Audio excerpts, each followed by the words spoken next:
Hi mga mamsi, good morning. This is again Alex. So, kamusta pala sa mga nanood kahit hindi nanood ng mga video ko, pero mag-upload pa rin ako sa mga kasi gusto kong ma-share lahat ng mga natutunan ko rito sa abroad. Lalo na sa mga sa mga gustong mag-abroad na magtrabaho sa salon. So, magagamit nyo talaga tong mga sinishare ko sa inyo, mga ina-upload ko kung paano pag-put ng gel, color, extension gel. Pero extension gel hindi pa ako nakakapagano kasi wala nga talaga ako materials. So, nandito ako ngayon sa salon namin. So, kung gusto nyo yung mga interesado talaga magtrabaho sa salon, lalo na sa abroad, so magagamit nyo talaga itong mga mamasin. So, ngayon ipapakita ko kung ano mga materials sa pag-remove naman ng mga gel extension para may mga idea kayo. Ang una is, yung tinatawag naming machine. Ito yung machine namin na iba-ibang klase kasi ng machine. May machine na pang malaki. Ito maliit lang to pero siya touch screen na machine ang ginagamit namin. Yan yung machine namin. So, meron siyang button dito. I-click mo lang yan. Pag sinaksak mo siya, may button siyang lalabas dito sa tindang. I-click mo lang siya. Tapos, ang ginagamit naman namin mga pang-remove, ito, natatanggal yan, tapos na ikakabit yan. So, igaganyan nyo lang siya. So, push nyo siya, tapos pindutin nyo dito, pihitin nyo dito yan. Na yan. Tapos, saka nyo isaksak. Yan ang pag-ano ng remove. Ginagamit sa pag-remove ng extension o kahit sa mga gel color. So, may idea. At least may idea kayo.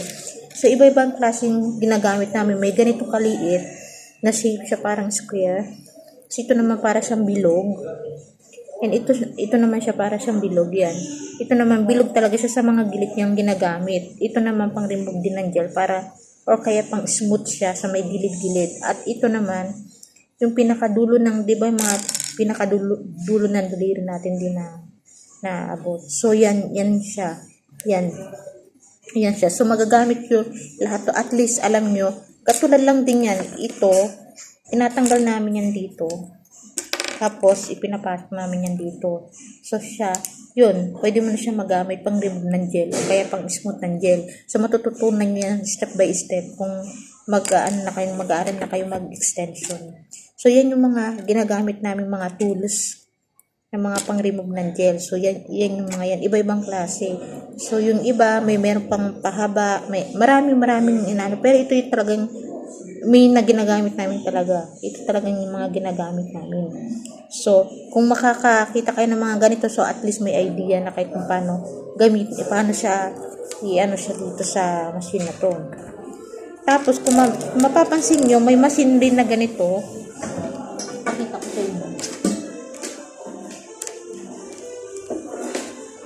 May machine din na mga ganito. So, ganito din, katulad lang din. Ito naman touchscreen kasi. Ito talagang machine na siya. Pinipindot lang siya dito. So, may patayan, may hinaan. So, may adjustan din. So, maraming klase ng machine. So, kung makakita kayo nyo, at least familiar na kayo sa mga machine na ginagamit sa ibang bansa. Talaga, kahit sa Pilipinas, meron din naman. Tapos, yung mga machine na panglagay sa gel, di ba pinakita ko na sa inyo dati. So, yan po mga moms, yan mga ginagamit o kaya yun sa mga gusto talaga mag-abroad, magtrabaho sa salon. So magagamit nyo talaga to. At least may idea na kayo kung paano ipasok sa machine, paano siya yan, no? So maano mo yan, kasi ito madali lang yan, isasalpak mo na yan dito. Isasalpak mo lang yan siya dito. Tapos yaksak mo siya, gagana na siya. So may adjustan yan.